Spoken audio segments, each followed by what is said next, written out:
নেতৃত্ব আমি যখন দেখেছি আমার মায়ের হাত ধরে আমি গিয়েছি আন্দোলনে, স্বৈরাচার বিরোধী আন্দোলন মায়ের কাছ থেকে শুরু হয়েছিল, মায়ের ডাকে। তো আমার মা আমার ভাইদেরকে ফেরত পাননি।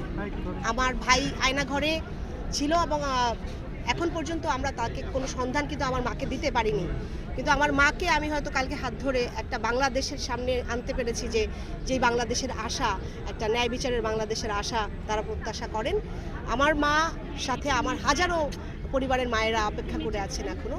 তো তাদের হয়ে ইনশাল্লাহ আমি আমার আন্দোলন জারি রাখবো, আমার আওয়াজ সরব রাখবো। আমার মায়ের ইচ্ছে ছিল ন্যায় বিচার প্রতিষ্ঠা করার জন্য, আন্দোলন করার। তো যেহেতু রাজনীতিতে এসছি, জনগণের জন্য কাজ করার জন্য সংসদে আছি, এটা আর আল্লাহ রাব্বুল আলামিনের কাছে কৃতজ্ঞতা।